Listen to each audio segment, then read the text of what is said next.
L'éducation financière fait référence à l'apprentissage et à l'acquisition de compétences, de connaissances et de capacités nécessaires pour comprendre, gérer et prendre des décisions éclairées en matière d'argent et de finances personnelles.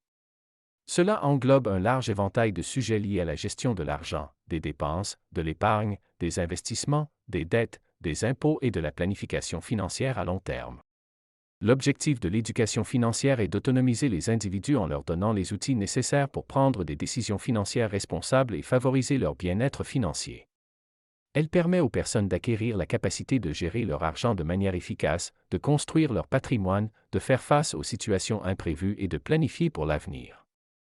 Voici quelques concepts et compétences clés généralement abordés dans l'éducation financière. Juste avant d'aller plus loin, si vous n'êtes pas encore abonné à la chaîne, faites-le dès maintenant pour ne pas rater aucune de nos vidéos. C'est parti! Numéro 1. Budgeting. Apprendre à établir un budget personnel ou familial pour gérer les revenus et les dépenses de manière équilibrée. Numéro 2. Épargne et investissement. Comprendre l'importance de l'épargne et les différentes options d'investissement pour faire fructifier son argent. Numéro 3. Gestion de la dette. Apprendre à gérer judicieusement les dettes, à les rembourser efficacement et à éviter les pièges de l'endettement excessif. Numéro 4. Impôts. Les impôts sont des taxes que les individus et les entreprises paient au gouvernement pour financer les services publics et les dépenses gouvernementales. Il est important de comprendre les lois fiscales de votre pays et de remplir vos déclarations de revenus correctement pour éviter des problèmes légaux. Numéro 5. Planification de la retraite. Acquérir des connaissances sur la préparation à la retraite et les régimes de retraite disponibles. Numéro 6. Assurance. L'assurance offre une protection financière en cas d'événements imprévus, mais il est essentiel de comprendre les termes et conditions de votre police pour vous assurer qu'elle répond à vos besoins spécifiques.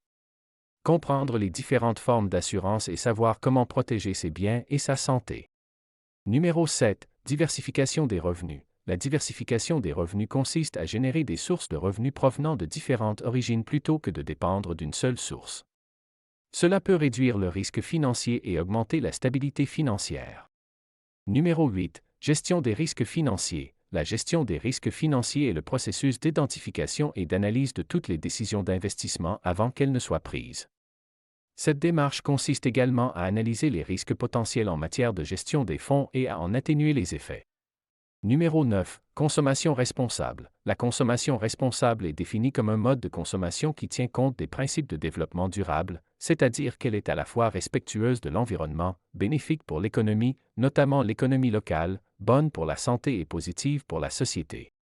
Numéro 10. Compréhension des produits financiers. Savoir évaluer les produits financiers tels que les prêts, les cartes de crédit et les comptes d'épargne.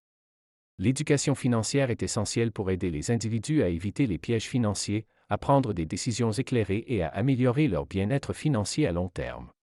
Elle peut être enseignée à tous les niveaux, que ce soit à l'école, au travail, par le biais de programmes gouvernementaux ou d'initiatives personnelles.